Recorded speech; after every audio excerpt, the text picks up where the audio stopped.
And now we are back on air. I'm aware I'm a little too loud because the person in the production room was just like, whoa. All right, so it's about 2:22. 22. Good time. On the dot. And I am Spring Like the Season. I'm the first J, Justin Ruiz. And I'm the second J Francois. And we are the usual suspects. Welcome again back to our show.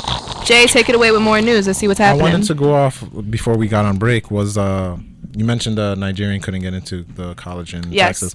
That I was it brought me back to what happened in West Africa with Bill Nye the Science Guy. No. That sounds right. I heard about that.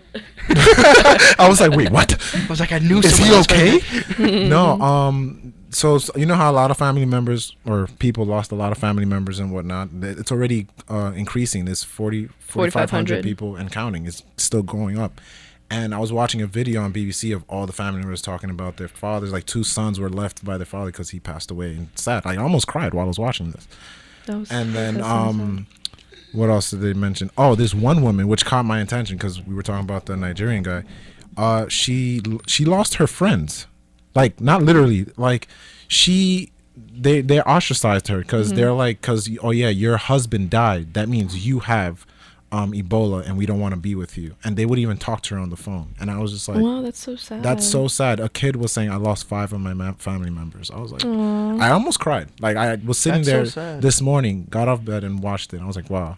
And going off that, there's the aid that they need is about $1 billion so they could help end the conflict with Ebola, but they only have the only donated amount of money is about 400 million, and a chunk of that money is from the US. So I was just like, wow, we're still doing something but not a lot, and we need to help them out. So I was yeah, you're right. Yeah. And there's not a lot of facilities and stuff, it's too small as usual in most of these countries. But Jay, take it away with some more news because it's 2:25 and I do want you guys to have more time for your nerd alert. I feel like news doesn't really matter anymore. I feel like news is over. We are in the same plane. No, I'm just playing. Anyway. Oh, no, that's fine. If you. I just wanted to mention. Well, after this, we could just go into our nerd alert. Now that we're done with Ebola, we're going back into the Islamic State. ISIS. Oh my goodness! Why won't they just stop? They're like that kid on the playground that just keeps bothering you. You don't even know him, but he's just like bothering you. Leave me alone. He's like poking you with a stick. He's like, I don't want to. But instead of a stick, what is this 3 about? planes. Is this about the German hostages that they let go? Like they decided that not I to do didn't know anything? about. Okay. But this is about that the Islamic State training pilots to fly fighter jets. Yay. I mean, I'm not surprised. They do have like an over $1 billion budget to do stuff like this. Well, yeah, but these weren't like bought jets. They hijacked them from Syria.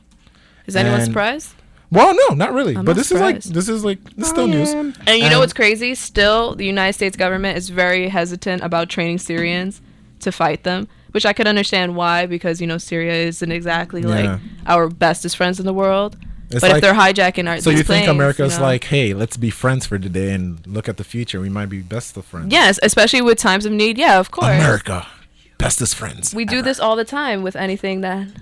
Oh wait, this is breaking news. I just got a crazy picture of the actual. Is that a Snapchat? Yeah, of the. Well, no, it's a picture that was saved. If you guys didn't hear before, there's right now a hit and run that just happened on between Beachmont and Mayflower, and Justin just got a Snapchat of the accident itself. The actual accident. It's actually in front of Dunkin' Donuts, in between the Iron Pizza Kitchen and the mobile gas station. Oh, okay. There are cops and firefighters on the scene, but the car's flipped over on its side. Everything is spilled out. Is it an Iona student or is it no one knows yet? No one knows yet. This is a passerby that just happened to see it, and they actually saw the accident happen. They saw the car flip over on its side. Wow. I only see the one car. How fast could you possibly be going though? You have to hit. He has to be going really fast. It's an SUV, so it was probably the SUV is turned over. It's an SUV. What kind? Do you know? It looks like a Jeep Wrangler or something. Well, a Jeep Grand Cherokee. Sorry. Or Oh, because if you said something like a Tahoe, I would have been that's way. Nuts. Now, what I would guess that happened, do not quote me, this isn't an actual... Well, no, because to be fair, we are in this radio station. We're getting like news out of like phones right now, so any news we have is not actually like 100% valid. It's whatever we're seeing in this photo right now. My theory would be like, this car is pretty high off the ground. I know a decent amount about cars.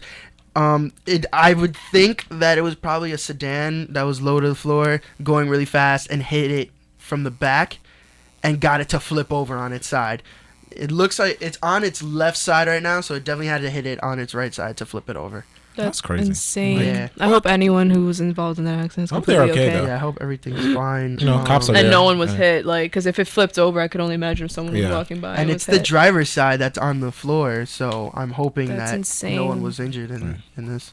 Why are you even going that fast? Not to be funny, hopefully they're wearing their roads? seatbelts too. That's another thing. If they're not wearing their seatbelts, hopefully they were. Sometimes the seatbelt could actually harm you too, right? Yeah, but if anything, like, he could have the statistics. Right? The statistics on that is like 1 out of 100 billion times the seatbelt will hurt you. So it's like you're much better off. Because if it was like something else, where if you're not, he could have left the car and still been injured, even worse. Oh. Yes. Well, completely irrelevant to the accident that went on Beachmont right now. But I just saw a headline that says flight crew locks woman in a bathroom. And big surprise, guys. You want to guess which state it was? Texas. Texas! Because everything is big in Texas. Just saying. Because, they're pretty paranoid in Texas. I got it. Whatever. Ebola has Dallas on edge. I'm going to read you the exact breaking news thing from here. A middle-aged African-American woman was locked in the lavatory of an American Airlines flight from the Texas city to Chicago after she began vomiting. According to another passenger on the flight, she had vomited in the aisle and then was told she had to reveal all her recent travel and remain in the bathroom for the remaining 45 minutes of the trip. The woman's carry-on luggage was wrapped in plastic. If I had puked on the plane, they would have done that to me. A white woman said with gray hair, which was a really weird thing. But no, they would not have, said the witness. A University of Texas professor said both of the American nurses who have Ebola took flights from Dallas after they were infected, but they are not believed to have been contagious at the time. So after they had said this, I'm sorry, Justin completely distracted me. I'm sorry. It just threw me off. I just think it's interesting once again that this white woman was just like, had I had vomited on the plane, would I have been quarantined the way this poor African American woman was? Like, do you think that paranoia was a little too extra, or was it reasonable the minute she started vomiting? That's it's hard. Do you think it's extra, or you think it was just considering that 2 nurses flew? It's really hard. If you don't look at it as a colored person, then it's like. No, I'm looking at it as she's a human being and she just happened to vomit. You think it was extra? They're just paranoid. Yeah, I think they just. Do you think the paranoia is just going on to a new level? Yeah. Oh yeah. Because they put her in the bathroom.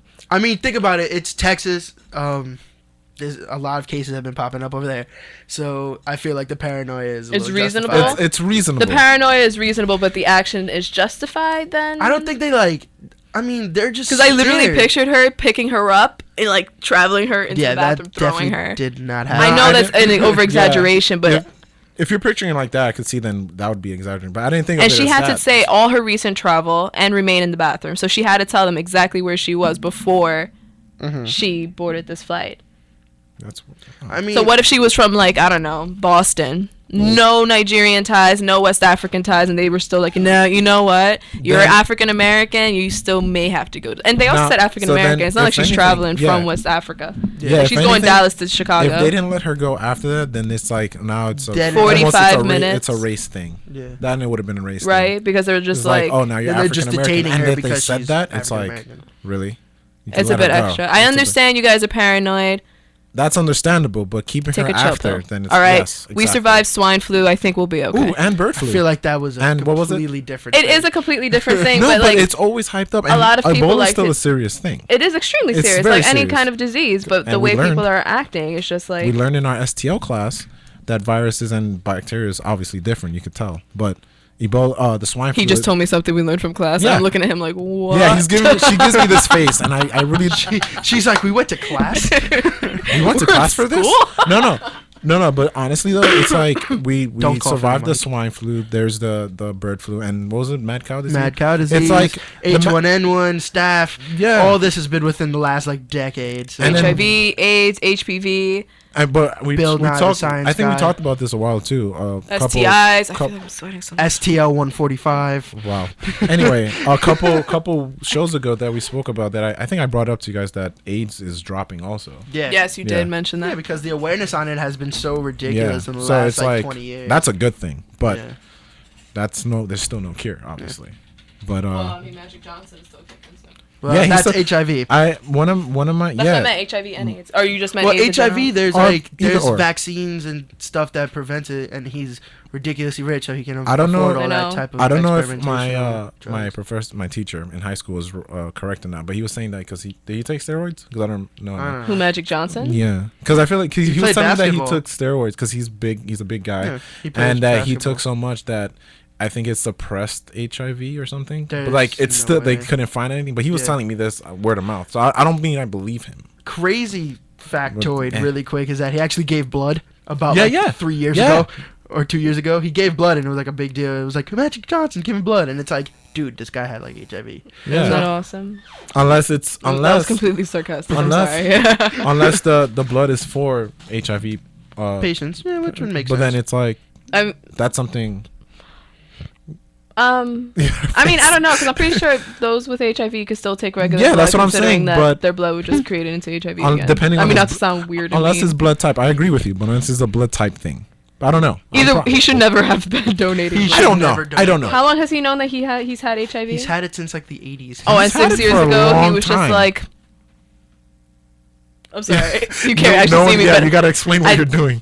Oh, this was him taking blood, like taking blood from my vein. From your wrist? But that's your elbow. I meant from my vein. Sorry. All right. Anyway, it's 2:33. We're gonna take a really quick break. Next, it will be Nerd Alert. Yay.